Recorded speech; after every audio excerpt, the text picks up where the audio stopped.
اپنے رب کی بارگاہ میں، رسول کائنات کی بارگاہ میں گزارشات اور استغاثے پیش کرو، وہاں سے خیر طلب کرو۔ دنیا دار کیا دیں گے، کیا دے سکتے ہیں، کیا حیثیت ہوتی ہے کسی؟ اللہ کہتا ہے وہاں سے دوں گا۔ تو جو اللہ مال دے وہ لینا چاہیے کہ رشتہ داروں کا مال دیکھنا چاہیے؟ جو اللہ دے وہ لینا چاہیے کہ سیٹھوں نوابوں کی جیبیں دیکھنی چاہیے؟ جو اللہ دے وہ قبول کرنا چاہیے یا دیکھنا چاہیے کون سا آدمی کہاں پہنچ گیا؟ چھوڑو، اپنی مٹی پہ چلنے کا سلیقہ سیکھو۔ کسی کے سنگ مرمر پہ چلو گے تو پھسل جاؤ گے، پھسل جاؤ۔ اس پر ایک اور بات عرض کر دوں، صحیح بخاری سے، مسلم سے ایک اور بات۔ کچھ چیزیں ایسی ہیں جن سے اللہ کی مدد آتی ہے، مدد ملتی ہے۔ ایک چیز ان میں سے ایسی ہے جس سے بہت مدد نازل ہوتی، وہ ہے کہ جب رب آپ کو دے نا تو پھر آپ بھی اس کے رستے میں دیں، پھر مدد آتی ہے، پھر اور آتا ہے۔ بخاری مسلم میں حدیث ہے، یہ زیادہ ہی توجہ طلب امر ہے، اس پر آپ غور کریں گے۔ حضرت ابو ہریرہ فرماتے ہیں کہ نبی پاک علیہ السلام نے فرمایا ایک شخص نے بادلوں کے اندر سے آواز سنی کہ فلاں آدمی کا کھیت اور باغ خشک ہو گیا ہے، وہاں برسو اور اس کے کھیت کو سیراب کرو۔ وہ بڑا حیران ہوا کہ بادل سے آواز آ رہی۔ پھر اس نے دیکھا کہ ایک پہاڑی پر بارش ہوئی، وہ بادل وہاں برسا، پھر نالیوں سے ہوتا ہوا پانی ایک طرف چلا۔ تو جس نے آواز سنی تھی، حضور بیان کر رہے ہیں، وہ بھی پیچھے پیچھے چلا کہ پانی کدھر جا رہا ہے۔ اس نے جا کے دیکھا کہ ایک مقام پہ ایک باغ کو وہ پانی لگ رہا ہے اور ایک آدمی وہ پانی لگا رہا ہے۔ اس نے اس سے پوچھا تیرا نام کیا ہے؟ اس نے کہا کیوں؟ کہنے لگا بتا نا۔ اس نے نام بتایا تو کہنے لگا یہی تو وہ نام ہے جو میں نے بادلوں کے اندر سے سنا ہے کہ فلاں کے کھیت کو پانی دے دو۔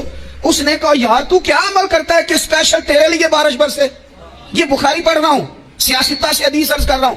اس سے پوچھا تو کیا کام کرتا ہے کہ جناب اللہ تبارک و تعالیٰ کا حکم کرم آیا کہ خاص تیرے لیے پانی برسے اور تیرے کھیت کو سیراب کرے؟ تو اس نے کہا چھوٹا ذمہ دار ہوں، پر جب فصل اگتی ہے تو 3 حصے کرتا ہوں، ایک حصہ اپنے بال بچوں پہ، بہن بھائیوں پہ خرچ کرتا ہوں، ایک حصہ پورا اور ایک حصہ دوبارہ کاشتکاری پہ لگاتا ہوں، اور تیسرا حصہ خالص میں نے مسکینوں، یتیموں اور غریبوں کے لیے رکھا ہوا ہے۔ وہ جو تیسرا حصہ، اللہ کرے آپ سمجھیں، وہ رب کے بندوں پہ تیسرا حصہ خرچ کرتا ہے نا، تو کریم مالک نے فرمایا جہاں سے غریب کا حصہ جاتا ہے وہ کھیت خشک نہیں رہنا چاہیے، وہ جہاں سے مسکین روٹی کھاتے ہیں وہ خشک نہ رہے، جہاں سے یتیموں کو کچھ آتا ہے کہیں اس کی فصل رہ نہ جائے۔ میں اور آپ بھی اگر اپنے مال میں مسکینوں، یتیموں، غریبوں کے حصے رکھ لیں گے تو فصلیں خشک نہیں رہیں گی، ان کے اندر تازگی آئے گی، نور آئے گا، کرم آئے، خاص کر خدا کی رحمت برسے گی۔ مدد اللہ سے چاہیں، اپنی توجہات کا مرکز رب رسول کی ذات کو بنائیں، پھر آپ محسوس کریں گے کہ بڑی جلدی اللہ تعالیٰ کی مدد آنے لگی ہے۔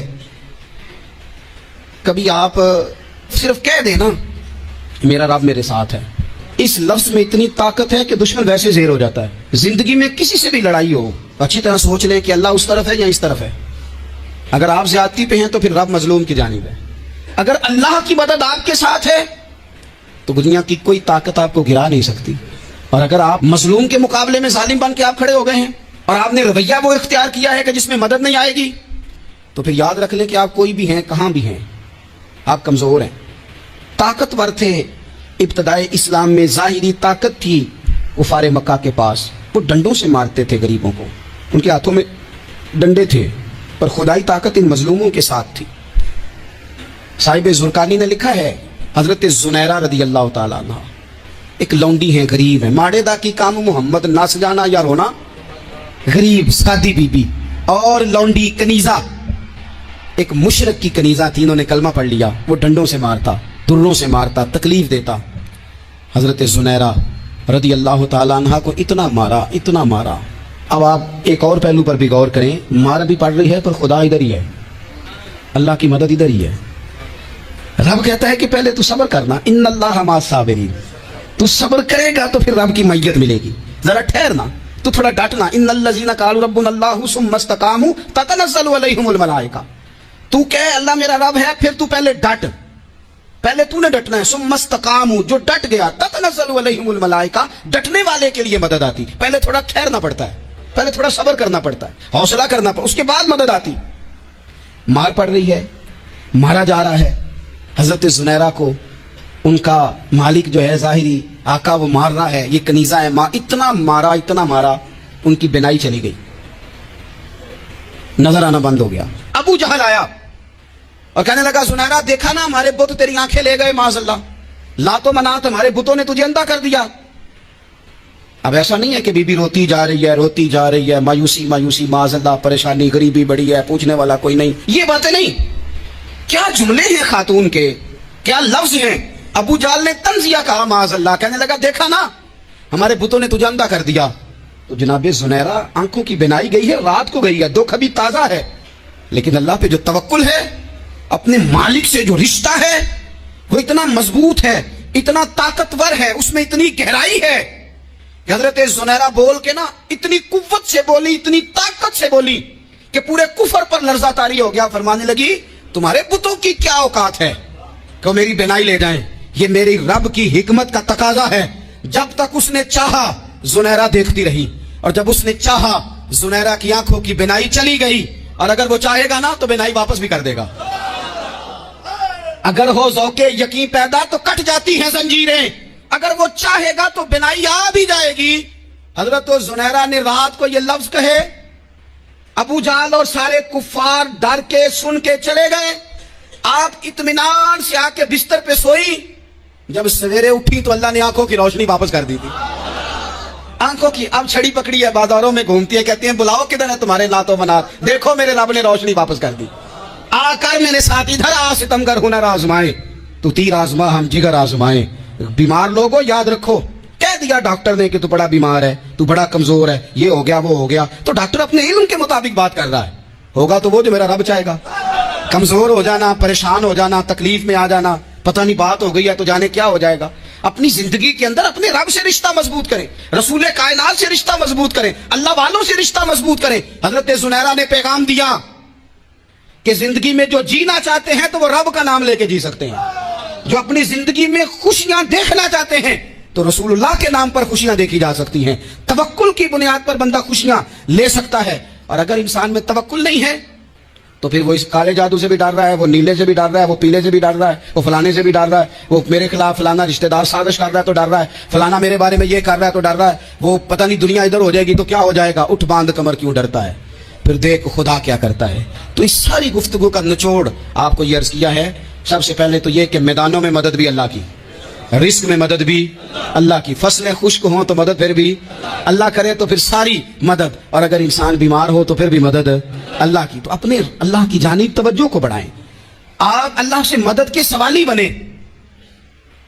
ترمذی کی ایک حدیث ہے, میں آپ کو زندگی کا تجربہ بتاتا ہوں کہ جب میں بڑا پریشان ہوتا ہوں تو یہ والی روایت کھول لیتا ہوں, مزہ دیتی ہے.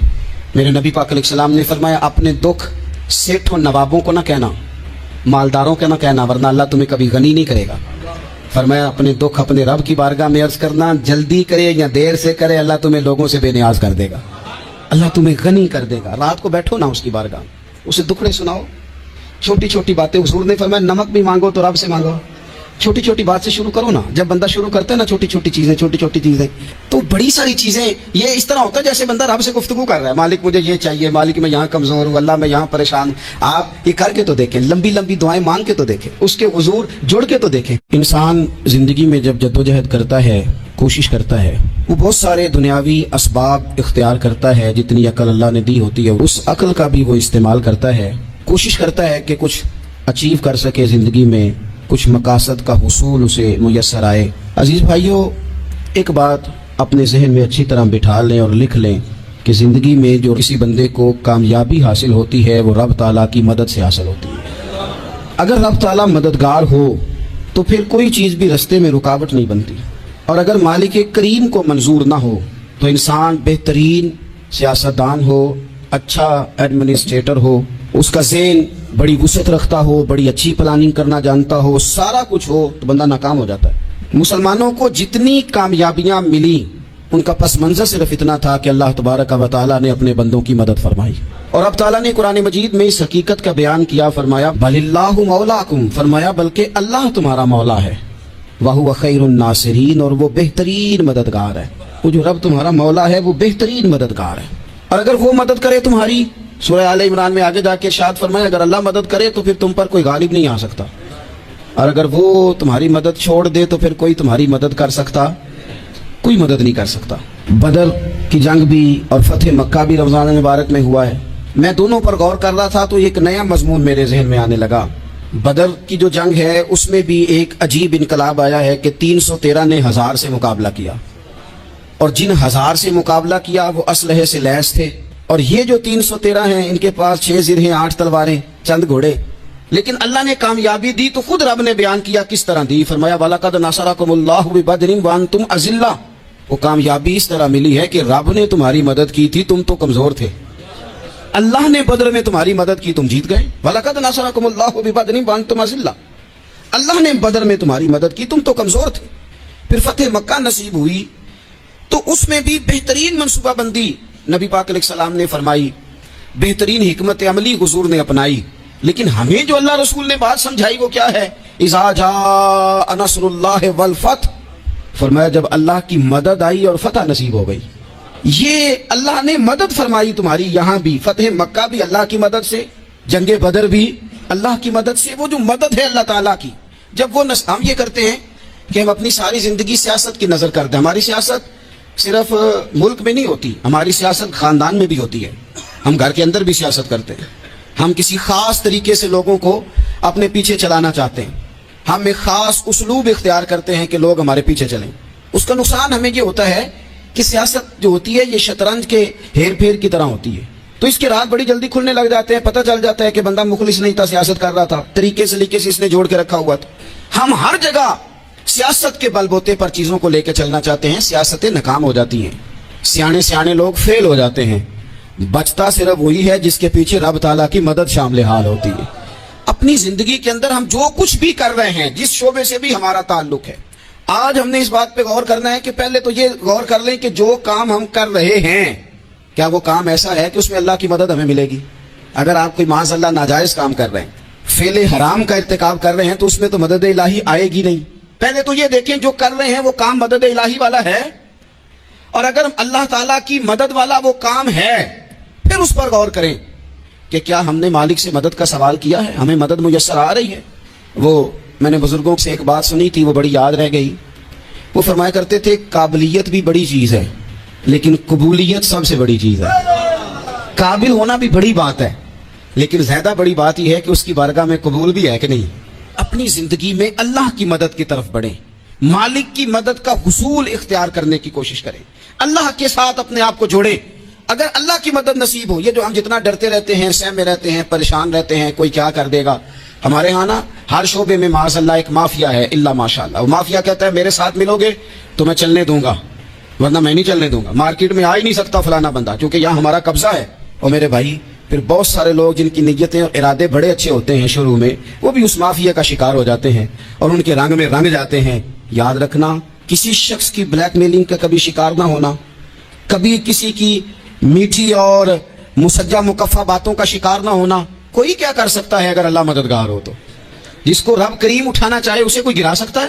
ہم یہ ڈرے سہمے پریشان فیصلہ کرنے کی طاقت نہیں، مجھے چلنا چاہیے کہ نہیں، اٹھنا چاہیے کہ نہیں، کرنا چاہیے. اٹھ باندھ کمر کیوں ڈرتا ہے؟ پھر دیکھو خدا کیا کرتا ہے. حضرت عبداللہ ابن عباس فرماتے ہیں میرے نبی پاک علیہ السلام نے میری تربیت فرمائی، حضور نے میری تربیت فرمائی. اور محبوب پاک علیہ السلام نے فرمایا عبداللہ یاد رکھنا، یہ نوجوان دوست میری بات لکھ لیں، پریشان لوگ میری بات لکھ لیں، جن کے پاس قوت فیصلہ نہیں وہ اس بات کو لکھ لیں. حضرت عبداللہ ابن عباس فرماتے ہیں میرے نبی پاک علیہ السلام نے مجھ سے فرمایا تھا عبداللہ سن، اگر ساری دنیا مل کے تیرا کوئی نفع کرنا چاہے کر نہیں سکتی جب تک میرے رب کی رضا نہ ہو. اور فرمایا ساری دنیا مل کے تیرا کچھ بگاڑنا چاہے تو عبداللہ بگاڑ نہیں سکتی جب تک رب کریم کی حکمت کا تقاضا نہ ہو. لوگوں سے ڈرنا، لوگوں کی طرف دیکھنا، ماحول دیکھ کے اپنے راہ کا تعین کرنا، ہر بندے کے خیالات کے مطابق ڈھلنے کی کوشش کرنا، فلانا نہ ناراض ہو جائے، فلانا نہ ناراض ہو جائے، وہ جس نے ہونا ہو جائے، بس رب رسول ناراض نہ ہو. اپنی زندگی میں اپنے مالک کو مولا جان کے، بل اللہ مولاکم، اللہ تمہارا مولا ہے، وہو خیر الناصرین، وہ بہترین مددگار ہے. توجہ جب بھی کریں رب کی جانب کریں. اپنے دل کا قبلہ درست رکھیں، سوچوں کے زاویے سیدھے رکھیں. میرے بھائی مالک جب بندوبست کر دے نا، جب مالک بندوبست کرتے پھر ایسا بندوبست کرتا ہے کہ لوگوں کے پاس نا چارہ نہیں رہتا.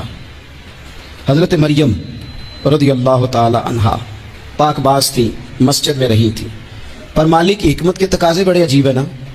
پھر جناب مریم کو اللہ تعالیٰ نے بغیر شوہر کی اولاد عطا کر دی. یہ بات ہی ایسی تھی. وہ کسی نے کہا تھا کہ مخلوق تو فنکار ہے اس درجہ کے پل بھر میں، سنگے در کعبہ سے بھی اسنام تراشے، تم کون ہو کیا چیز ہے داغے کبابی، لوگوں نے تو مریم پہ بھی الزام تراشے. تو لوگوں نے کہا کدھر سے لے آئی بچہ، تیرا باپ تو ایسا نہیں تھا، کہاں سے لے آئی؟ اللہ کرے میں آپ کو سمجھا سکوں، ذرا اپنے آپ کو وہاں کھڑا کریں کہ ایک پاک باز عورت، پاک باپ کی بیٹی، طیب ماں کی بیٹی اور اللہ کے گھر میں پرورش پانے والی خاتون، ایک وہ وقت اور ایک یہ وقت کہ اس عورت کو کٹہرے میں کھڑا کر کے پوچھا جا رہا ہے کہ معاذ اللہ تیری گود میں بچہ جائز نہیں ہے، کہاں سے لائی ہے؟ اب خود سے صفائیاں بندہ کتنی کو دے، کتنی کو وضاحتیں کرے. اور میں نے تو اپنی زندگی میں دیکھا ہے زیادہ وضاحت دینے والے کو بھی لوگ جھوٹا سمجھنے لگ جاتے ہیں. زیادہ وضاحت دینے پر بھی لوگ کمزوری کا اظہار سمجھتے ہیں کہ کمزور پڑ گئے. آپ صلح کی کوشش کرتے ہیں، سامنے والا بزدل سمجھ لیتا ہے. زیادہ وضاحتیں بھی کمزور کر دیتی ہیں. اب حضرت مریم کو کٹہرے میں کھڑا کر کے کہا بچہ کس کا ہے؟ تو پھر خدا بندوبست جب کرے، اللہ جب مددگار ہو، تو پھر حضرت مریم کی گواہی درختوں سے نہیں دلوائی، اس نے پتوں سے نہیں دلوائی، پھر فرشتے نہیں بھیجے. حضرت مریم کہنے لگے مجھ سے نہ پوچھو، وہ جو پنگھوڑے میں ہے اسی سے پوچھ لو، ان سے پوچھو نا، وہ کون ہے پوچھ لو، ان سے کر لو سوال. انہوں نے کہا پنگھوڑے میں چند دنوں کا بچہ، یہ جواب دے گا؟ مددگار تھا رب، ان کی برات کا اعلان کرنا تھا مالک نے. اور جب مالک اعلان کر دے، جب مالک تیری صفائی دینا چاہے، جب مالک تجھے دنیا کے سامنے نکھارنا چاہے، تو پنگھوڑے میں لیٹے حضرت عیسیٰ بول کے کہنے لگے انی عبداللہ آتانی الکتاب، فرمایا میں اللہ کا بندہ ہوں، رب نے مجھے کتاب عطا کر کے نبی بنا کے دنیا میں بھیجا ہے.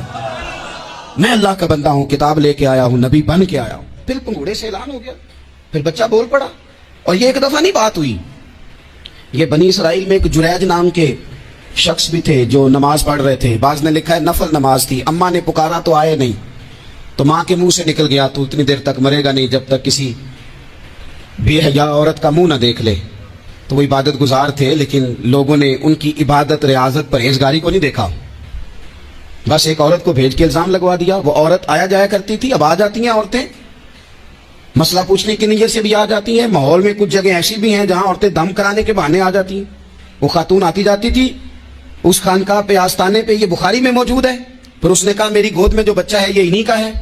مجھے بتائیں کیسے بندہ وضاحت دے؟ حالات خراب ہو گئے، لوگ کٹیا جلانے لگے، ماحول اور طرح کا بن گیا. میرے نبی پاک علیہ الصلوۃ والسلام فرماتے ہیں پھر اس رب کے بندے نے کہا مالک تو کریم ہے، تیری مشیت کا تقاضا آیا جو میری ماں نے جملے بولے تھے، پر اب میں وضاحت دینے کے قابل نہیں رہا، اب تو ہی کرم کرے گا تو دروازہ کھلے گا. تو وہ چند دنوں کا بچہ پنگھوڑے میں بول کے کہنے لگا میں اس درویش کا نہیں، میں تو فلانے چرواہے کا بچہ ہوں، وہ جو بکریاں چراتا ہے. رب کی مدد کو پکاریں، اپنے ساتھ اپنے مالک کی مدد کو شامل کریں، تھوڑے رزق پر بھی گزارا اچھا ہونے لگ جائے گا. سارے لوگ آپ کو گرانے کی تدبیریں کر رہے ہوں گے اور مالک آپ کو عزتیں عطا فرما دے گا. اس کی بارگاہ سے حکمت کا تقاضا اور ہو جائے گا. ہم نے ساری زندگی لوگوں کو راضی کرنے میں گزار دی، ساری زندگی بڑھاپا آ گیا بچوں کو پالتے، اور بچوں نے آخری عمر میں کہہ دیا ابا اگر کوئی ڈھب کا کام کر لیتے تو آج ہمارے دن بھی پھر نہ جاتے. ساری زندگی گزار دی بہن بھائیوں کو راضی کرنے میں، ساری زندگی گزار دی ذمہ داریاں اٹھانے میں. ان کو 99 دفعہ دیا، ایک دفعہ نہیں دیا تو انہوں نے کہہ دیا تو نے تو کبھی دیا ہی نہیں، تو تھا ہی نہیں. ساری زندگی محلے داروں، علاقے والوں کو راضی کرنے میں گزار دی. اور میں نے ایسے لوگ بھی دیکھے دین کے لیے وقت گزارا، لیکن جب بڑھاپے میں دانت کام نہ کرتے تھے تو وقت کے مفتیوں کو بھی مسجدوں کی کمیٹیوں نے کہہ دیا اب آپ کی سمجھ نہیں آتی، ہم نے خطیب کو یور رکھنا ہے، نہ دیکھو دنیا کی طرف، دنیا رلا دیتی ہے، نہ راضی کرو بندوں کو، بندے تھکا دیتے ہیں، نہ پیچھے بھاگو ہر وقت دنیا داروں کے، یہ انسان کو کمزور کر دیتے ہیں. وہ تو کریم ہی بڑا ہے، 2 آنسو زمین پر بعد میں گرتے ہیں، بندے کے گناہ سارے پہلے معاف فرما دیتا ہے. اللہ کی مدد کا حصول، اپنے مالک کی مدد کی طرف بڑھنا. آپ کو بدر کی جنگ بھی یہی درس دے گی، آپ کو احد کا میدان بھی یہی سبق دے گا، فتح مکہ بھی یہی سبق دے گا. میرے دوستو جب رب مدد فرمائے، جب اللہ مددگار بنے. دوستوں سے ایک بات اکثر کرتا ہوں، میں کہتا ہوں کہ جتنے درد سے آپ امیر کو اپنی کہانی سناتے ہیں نا، اور جس طرح آپ کے آنسو بات کرنے سے پہلے گر جاتے ہیں کہ غریب ہیں، بچیاں ہیں، کاروبار نہیں، او میرے سنگیو، اس سے آدھے آنسو اپنے رب کی بارگاہ میں بکھیرو، اس کے حضور عرض گزار ہو جاؤ، اس سے طلب کرو. ایک وقت انسان پر زندگی میں ایسا آتا ہے کہ اسے یوں محسوس ہوتا ہے کہ میرا سایہ بھی طرح سے پیچھے ہٹ گیا ہے. اسے یوں لگتا ہے کہ میں کسی سہارے پہ ہاتھ ڈالتا ہوں تو وہ بھاگ جاتا ہے مجھ سے. لیکن مالک کی بارگاہ ایسی عظیم بارگاہ ہے، رب رسول کے آستانے اتنے بڑے ہیں کیا جب وہاں کشکول طلب دراز کرتے ہیں تو جھولی پھیلانے میں دیر لگتی ہے، ان کو بھرنے میں تو کوئی دیر نہیں لگتی؟ ہم نے اپنا سوچ کا قبلہ ہی دنیا کو بنا لیا ہے. یہ جو اللہ والوں کی مدد ہے یہ تو ہے اللہ ہی کی مدد ہے، لیکن یہ جو سیٹھوں کی طرف توجہ کرنا، نوابوں کی طرف توجہ کرنا، دنیا داروں کی طرف توجہ کرنا اور اپنا مزاج اس طرح کا بنا لینا، یارو گردن کو جھکا دیتا ہے خیرات کا پتھر، جہاں میں مانگنے والوں کے سر کبھی اونچے نہیں ہوتے. اور اقبال کہتے ہیں غیرت ہے بڑی چیز جہان تگ و دو میں، پہناتی ہے یہ فقر کو تاج سردارا. میں عرض کروں گا کہ اپنی آپ جب توجہ کا قبلہ اللہ رسول کو بنائیں گے تو رب فرماتے ہیں وَيَرْزُقْهُ مِنْ حَيْثُ لَا يَحْتَسِبُ، میں نہ تجھے وہاں سے رزق دوں گا جہاں سے کبھی تیرا گمان بھی نہیں گیا ہوگا. یہاں سے بھی مل سکتا ہے، تو نے سوچا بھی نہیں ہوگا. بخاری شریف میں حدیث ہے، حضرت جابر ابن عبداللہ فرماتے ہیں نبی پاک صلی اللہ علیہ وسلم نے 300 لوگوں کا ایک لشکر روانہ کیا کسی مہم کے لیے، کسی جہاد کے لیے. حضرت ابو عبیدہ بن جراح رضی اللہ تعالیٰ عنہ امیر لشکر تھے. فرماتے غربت اتنی زیادہ تھی، بھوک اتنی زیادہ تھی کہ ایک ایک کھجور دن میں ایک وقت کھانے کو ملتی تھی، اور کچھ دن ایسے آئے کہ اب کھجور بھی نہیں مل رہی. فرماتے اتنی زیادہ بھوک لگی مجاہدین کو 300 بندہ پتے کھا کے گزارا ہونے لگے. یہ بخاری میں موجود ہے. آپ فرماتے ہیں کہ دریا کے کنارے ہمارا پڑاؤ تھا، ٹھہراؤ تھا. جب بھوک سے نڈھال ہو گئے نا، وَيَرْزُقْهُ مِنْ حَيْثُ لَا يَحْتَسِبُ، اللہ وہاں سے روزی دیتا ہے، گمان بھی نہیں ہوتا. فرماتے ہیں ایک مچھلی اللہ تعالیٰ نے دریا کے کنارے بھیجی. فرماتے ہیں وہ تھی تو مچھلی پر پہاڑ جتنی تھی. بخاری میں لفظ ہیں، حضرت جابر ابن عبداللہ رضی اللہ تعالیٰ عنہ فرماتے ہیں 300 آدمی 18 دن تک اس مچھلی کو کھاتے رہے، مچھلی ختم ہی نہیں ہوئی. مچھلیاں نہیں، مچھلی. کہتے ہیں 18 دن 300 بندہ کھاتا رہا، مچھلی ختم ہی نہیں ہوئی. اور فرماتے ہیں کہ اس کی ہڈی نکال کے، کانٹا کہیں گے آپ اپنی زبان میں، کہتے ہیں وہ نکال کے نا تو اس کو کھڑا کیا نا جب، تو اونٹ کجاوے سمیت اس کے بیچ سے گزر جاتا تھا، 2 اس کے کانٹے جوڑے. فرماتے ہیں وہ اس کا گوشت ہم کھاتے تھے اور اس کی چربی بطور تیل کے جسموں پہ ملتے تھے. بیماروں کو اس سے سکون آتا تھا، تندرستی شفا ہوتی تھی. فرماتے ہیں ہم کھایا بھی ہم نے، اور کچھ لے کے ہم مدینے بھی گئے، اور قربان جائیں نبی پاک نے بھی اس میں سے کھایا. ہم نے عرض کی حضور یہ معمہ کیا ہے، یہ ماجرا کیا ہے؟ تو محبوب نے فرمایا تمہارے پاس غذا نہیں تھی، رب نے تمہارے لیے بندوبست کیا ہے، اللہ نے تمہیں دیا ہے. مکان شروع کر لیا، ایک صاحب نے وہ مکان بنانے لگے. آپ وہ حساب لگا رہے ہیں، کہتے ہیں میرے پاس اتنے پیسے ہیں، اتنے میں نے فلانے دوست سے کہنا ہے اس نے دے دینے، اتنے فلانے رشتہ دار سے کہنا ہے اس نے دے دینے، اتنے فلانے سے کہنا ہے اس نے دے دینے. یہ ساری کاپی بنا کے مکان شروع کر لیا. جو روز کہتا تھا نا کوئی حکم ہو جاتے دسی، سب سے پہلے اس کو کہا میاں پیسے چاہیے دین. وہ کہندا ہو کل ہی منڈا ٹوریا ہے، کہتے تو پرسوں 10 داتے لب جانے سن. میں آپ کو اپنے تجربے کی بات بتا رہا ہوں. یہ لوگوں کا خیال ہوتا ہے نا کہ آپ سٹارٹ کریں فلانا کام، ہم آپ کے ساتھ ہیں. اللہ کا ہی کوئی نظام ہے، وہ بالکل بھی نہیں ساتھ ہوتے. لیکن ایسا نہیں ہے کہ کوئی ساتھ نہیں ہوتا. اللہ تعالیٰ بڑے اسباب پیدا کرتا ہے، وہاں سے دیتا ہے جہاں سے گمان بھی. ہمارا یہ ذہن بن جاتا ہے ہم ساری اپنے حساب سے چلتے، اتنے رشتہ داروں سے اتنے، کون آپ کے ساتھ چلے گا؟ سوال ہی نہیں پیدا ہوتا. یہ سارے کام چھوڑ کے سب سے پہلے 2 رکعتیں پڑھو، اپنے رب کی بارگاہ میں، رسول کائنات کی بارگاہ میں گزارشات اور استغاثے پیش کرو، وہاں سے خیر طلب کرو. دنیا دار کیا دیں گے، کیا دے سکتے ہیں، کیا حیثیت ہوتی ہے کسی؟ اللہ کہتا ہے وہاں سے دوں گا. تو جو اللہ مال دے وہ لینا چاہیے کہ رشتہ داروں کا مال دیکھنا چاہیے؟ جو اللہ دے وہ لینا چاہیے کہ سیٹھوں نوابوں کی جیبیں دیکھنی چاہیے؟ جو اللہ دے وہ قبول کرنا چاہیے یا دیکھنا چاہیے کون سا آدمی کہاں پہنچ گیا؟ چھوڑو، اپنی مٹی پہ چلنے کا سلیقہ سیکھو. کسی کے سنگ مرمر پہ چلو گے تو پھسل جاؤ گے، پھسل جا.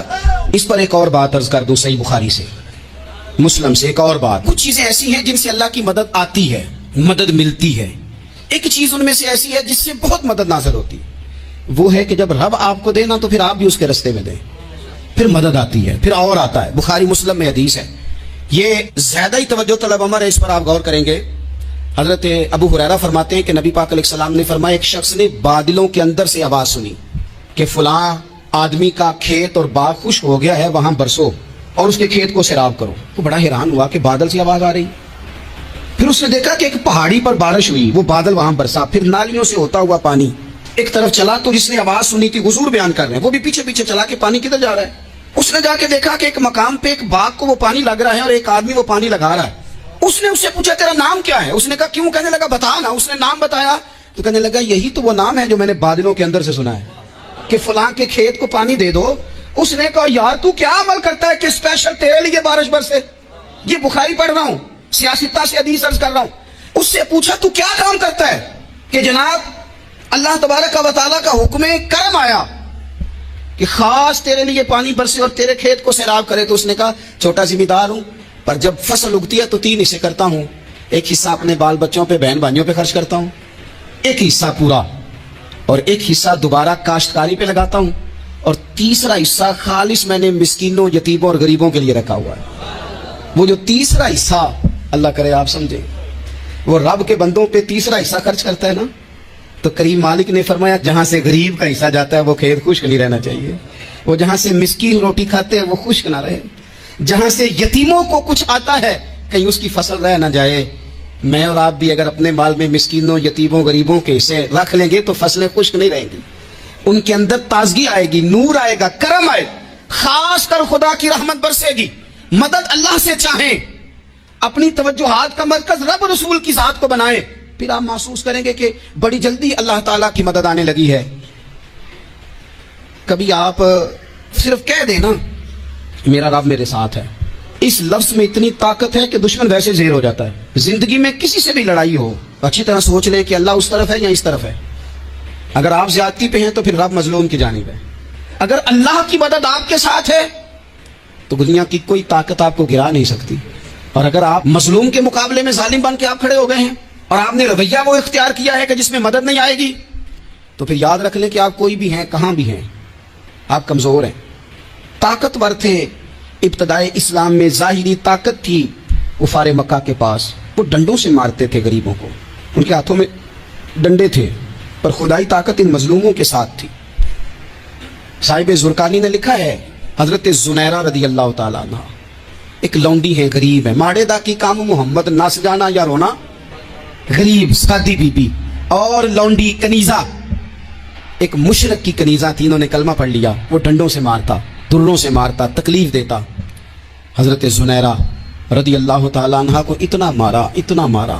اب آپ ایک اور پہلو پر بھی غور کریں، مار بھی پڑ رہی ہے پر خدا ادھر ہی ہے، اللہ کی مدد ادھر ہی ہے. رب کہتا ہے کہ پہلے تو صبر کرنا، ان اللہ مع الصابرین. تو صبر کرے گا تو پھر رب کی معیت ملے گی. ذرا ٹھہرنا، تو تھوڑا ڈٹنا. ان الذین قالوا ربنا اللہ ثم استقاموا تتنزل علیہم الملائکہ. تو کہے اللہ میرا رب ہے، پھر تو پہلے ڈٹ، پہلے تو نے ڈٹنا ہے. ثم استقاموا، جو ڈٹ گیا، تتنزل علیہم الملائکہ، ڈٹنے والے کے لیے مدد آتی. پہلے تھوڑا ٹھہرنا پڑتا ہے، پہلے تھوڑا صبر کرنا پڑتا ہے، حوصلہ کرنا پڑتا ہے، اس کے بعد مدد آتی. مار پڑ رہی ہے، مارا جا رہا ہے. حضرت زنیرہ کو ان کا مالک جو ہے ظاہری آقا وہ مار رہا ہے. یہ کنیزہ ہے، اتنا مارا، اتنا مارا، ان کی بینائی چلی گئی، نظر آنا بند ہو گیا. ابو جہل آیا اور کہنے لگا زنیرہ دیکھا نا ہمارے بت تیری آنکھیں لے گئے، معاذ اللہ، لات و منات ہمارے بتوں نے تجھے اندھا کر دیا. اب ایسا نہیں ہے کہ بی بی روتی جا رہی ہے، روتی جا رہی ہے، مایوسی مایوسی، معاذ اللہ، پریشانی، غریبی بڑی ہے، پوچھنے والا کوئی نہیں، یہ باتیں نہیں. کیا جملے ہیں خاتون کے.